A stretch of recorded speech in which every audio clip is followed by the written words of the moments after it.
Capítulo 1. Obediencia. Si me amáis, guardad mis mandamientos. Juan 14:15. Lo que la Biblia dice al respecto al estudiar una palabra bíblica o una verdad de la vida cristiana, es muy beneficioso examinar el lugar que ocupa en las Escrituras. Cuando vemos dónde, con qué frecuencia y en qué conexión se encuentra, se puede entender su importancia relativa, así como su importancia en toda la palabra de Dios. Permítanme tratar en este primer capítulo de preparar el camino para el estudio de lo que es la obediencia, mostrándoles dónde ir en la palabra de Dios para encontrar la mente de Dios con respecto a ella. Tomemos la Escritura como un todo, comenzamos con el paraíso, o el jardín del Edén.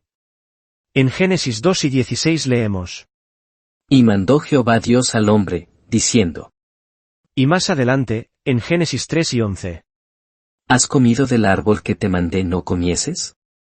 Obsérvese cómo la obediencia al mandamiento es la única virtud del paraíso, la única condición para que el hombre permanezca allí, lo único que su Creador le pide.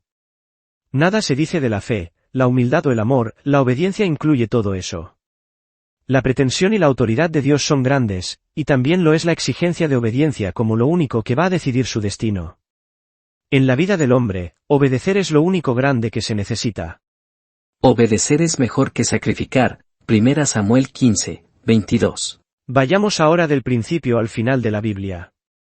En el último capítulo, en Apocalipsis 22:14, leemos: Bienaventurados los que guardan sus mandamientos, para que tengan derecho al árbol de la vida. Tenemos el mismo pensamiento en los capítulos 12 y 14, donde leemos de la simiente de la mujer, que guarda los mandamientos de Dios, y tiene el testimonio de Jesucristo, Apocalipsis 12 y 17, y de la paciencia de los santos. He aquí los que guardan los mandamientos de Dios y la fe de Jesús, Apocalipsis 14:12. De principio a fin, del paraíso perdido al paraíso recobrado, la ley es inmutable.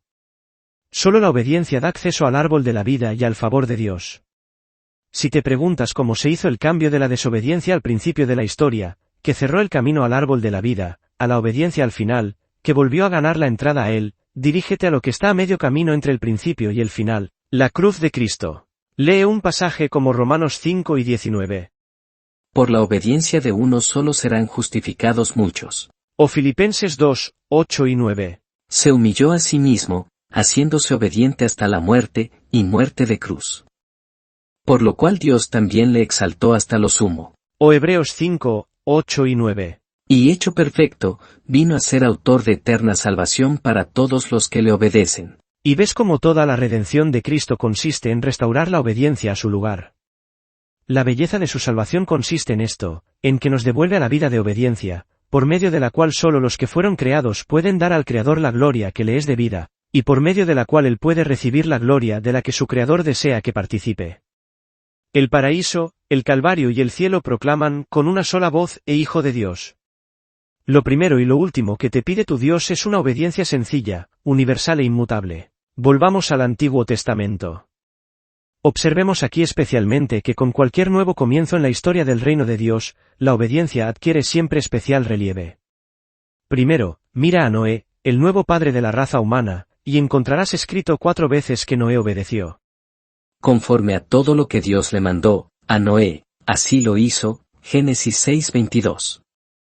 Noé hizo conforme a todo lo que el Señor le mandó, Génesis 7:5. Entraron 2 y 2 con Noé en el arca, el macho y la hembra, como Dios le había mandado, Génesis 7:9. Es la persona que hace lo que Dios manda, a quien Dios puede confiar su obra, a quien Dios puede usar para salvar a otros. Ahora piensa en Abraham, el padre de la raza elegida. Por la fe Abraham obedeció, Hebreos 11:8. Cuando Abraham había estado 40 años en esta escuela de fe y obediencia, Dios vino a perfeccionar su fe y a coronarla con su más plena bendición. Nada podía calificarlo plenamente para esto, excepto un acto de obediencia que lo coronara. Después que Abraham hubo atado a su hijo sobre el altar, vino Dios y le dijo: Por mí mismo he jurado, dice Jehová, que por cuanto has hecho esto, y no me has rehusado tu hijo, tu único hijo, de cierto te bendeciré. Y multiplicaré tu descendencia como las estrellas del cielo y como la arena que está a la orilla del mar, y tu descendencia poseerá las puertas de sus enemigos. En tu simiente serán benditas todas las naciones de la tierra, por cuanto obedeciste a mi voz. Génesis 22, 16 al 18. Y a Isaac dijo: Cumpliré el juramento que hice a Abraham. Porque Abraham obedeció mi voz. Génesis 26, 3 y 5. Oh, cuando aprenderemos cuán indeciblemente agradable es la obediencia a los ojos de Dios y cuán indecible es la recompensa que Él da por ella. La manera de ser una bendición para el mundo es ser personas de obediencia, conocidas por Dios y por el mundo por esta característica, que su voluntad está enteramente entregada a la voluntad de Dios. Que todos los que profesan caminar en los pasos de Abraham caminen de esta manera. Sigue a Moisés. En el monte Sinaí, Dios le dio el mensaje para el pueblo. Si en verdad obedecéis mi voz y guardáis mi pacto, seréis para mí un tesoro especial sobre todos los pueblos. Éxodo 19:5. En la naturaleza misma de las cosas, no puede ser de otra manera. La santa voluntad de Dios es su gloria y perfección, solo entrando en su voluntad, por la obediencia, es posible ser su pueblo. Considera la construcción del santuario en el que Dios iba a morar. Los 3 últimos capítulos del Éxodo, 19 veces, contienen la expresión, conforme a todo lo que el Señor mandó a Moisés, así lo hizo. Luego vemos el resultado, que la gloria del Señor llenó el tabernáculo, Éxodo 40, 34. En Levítico 8 y 9, tenemos la misma expresión usada 12 veces en referencia a la consagración de los sacerdotes y el tabernáculo. Después que obedecieron, la gloria del Señor apareció a todo el pueblo, y salió fuego de delante del Señor, y consumió sobre el altar el holocausto, Levítico 9 y 23 y 24. Las palabras no pueden dejar más claro que Dios se deleita en morar en medio de la obra que proviene de la obediencia de su pueblo, y que corona a los obedientes con su favor y su presencia. Después de 40 años vagando por el desierto y su terrible revelación del fruto de la desobediencia, hubo de nuevo un nuevo comienzo cuando el pueblo estaba a punto de entrar en Canaán. Lea Deuteronomio y todo lo que Moisés dijo cuando estuvo a la vista de la tierra, y encontrará que no hay ningún libro de la Biblia que use la palabra obedecer con tanta frecuencia o que hable tanto de la bendición que la obediencia ciertamente traerá. Todo se resume en las siguientes palabras. He aquí, yo pongo hoy delante de vosotros bendición y maldición. Bendición, si obedecéis los mandamientos del Señor vuestro Dios, que yo os prescribo hoy, y una maldición, si no obedecéis los mandamientos del Señor, vuestro Dios. Deuteronomio 11, 26 al 28. Sí, ¿y una bendición si obedeces? Esa es la clave de la vida bienaventurada. Canaán, al igual que el paraíso y el cielo, puede ser el lugar de la bendición, porque es el lugar de la obediencia. Oro para que podamos asimilar esto y vivirlo. Tengan cuidado de no orar por una bendición sin tener obediencia. Tengamos cuidado de obedecer, y Dios se encargará de la bendición. Que mi único pensamiento como cristiano sea cómo puedo obedecer y agradar perfectamente a mi Dios. El siguiente nuevo comienzo que tenemos es en el nombramiento de reyes en Israel. En la historia de Saúl, tenemos la advertencia más solemne en cuanto a la necesidad de obediencia exacta y completa en un hombre en quien Dios ha de confiar como gobernante de su pueblo. Descenderás delante de mí a Gilgal, y he aquí que yo descenderé a ti para que ofrezcas holocaustos y sacrificios de ofrendas de paz. 7 días estarás hasta que yo venga a ti y te muestre lo que has de hacer. Primera de Samuel 10:8. Samuel había ordenado a Saúl que esperara 7 días hasta que él viniera a sacrificar y le mostrara lo que debía hacer. Cuando Samuel se demoró, Saúl se encargó de sacrificar. Cuando Samuel llegó, le dijo: No has guardado el mandamiento de Jehová tu Dios, que él te mandó. Ahora tu reino no continuará. Porque no has guardado lo que el Señor te mandó. Primera de Samuel 13:13 y 14. Dios no honrará a la persona que no es obediente. A Saúl se le dio una segunda oportunidad de mostrar lo que había en su corazón. Fue enviado a ejecutar el juicio de Dios contra Amalec. Él obedeció, reunió un ejército de 200.000 hombres, emprendió el viaje al desierto y destruyó a Amalec. Pero aunque Dios le había ordenado que destruyera todo lo que tuvieran y que no los perdonara, Primera de Samuel 15:3, perdonó lo mejor del ganado y a Agag. Dios dijo a Samuel: Me aflige haber puesto por rey a Saúl, porque se ha apartado de seguirme y no ha cumplido mis mandamientos. 1 Samuel 15:11. Cuando vino Samuel, Saúl dijo: He cumplido el mandamiento del Señor. Primera de Samuel 15:13, y he obedecido la voz del Señor. Primera de Samuel 15:20. Y así, como muchos podrían pensar, él había obedecido, pero su obediencia no había sido completa. Dios exige una obediencia exacta y completa. Dios había dicho, destrúyelos a todos, y no los perdones. Él no había hecho esto. Había perdonado las mejores ovejas como sacrificio para el Señor. Y Samuel dijo: Obedecer es mejor que sacrificar. Por cuanto desechaste la palabra del Señor, Él también te ha desechado. Primera de Samuel 15, 22 y 23. Este es un triste tipo de obediencia, que en parte cumple el mandamiento de Dios, pero no es la obediencia completa que Dios pide. Dios dice que destruya y destruir todo pecado y desobediencia. No escatimar nada. Que Dios nos revele si estamos obedeciéndole plenamente, buscando destruirlo todo y no escatimar nada que no esté en perfecta armonía con su voluntad. Solo la obediencia de todo corazón, hasta el más mínimo detalle, puede satisfacer a Dios. Que nada menos te satisfaga, no sea que mientras decimos, he obedecido, Dios diga, has rechazado la palabra del Señor. Solo una palabra más del Antiguo Testamento. Después del Deuteronomio, Jeremías es el libro más lleno de la palabra obedecer, aunque tristemente, la mayoría de las veces es en conexión con la queja de que el pueblo no había obedecido. Dios resume todo su trato con los padres de Israel en una sola palabra. No hablé a vuestros padres de holocaustos ni de sacrificios, pero esto les mandé, diciendo, obedeced mi voz, y seré vuestro Dios. Jeremías 7, 22 y 23. Ojalá aprendiéramos que todo lo que Dios dice acerca de los sacrificios, incluso del sacrificio de su amado Hijo, está subordinado a una sola cosa, que nosotros, su creación humana, seamos restaurados a la obediencia plena.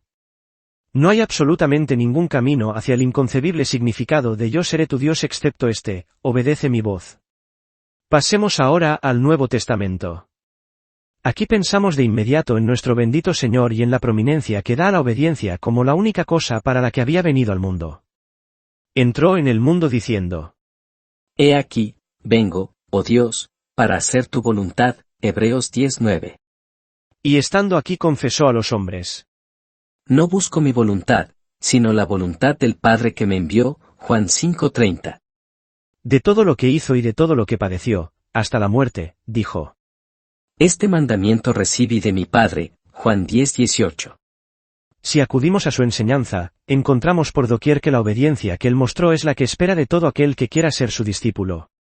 Durante todo su ministerio, de principio a fin, la obediencia es la esencia misma de la salvación. En el Sermón del Monte, comenzó con ella. Enseñó que nadie puede entrar en el reino, sino el que hace la voluntad de mi Padre que está en los cielos, y Mateo 7 y 21.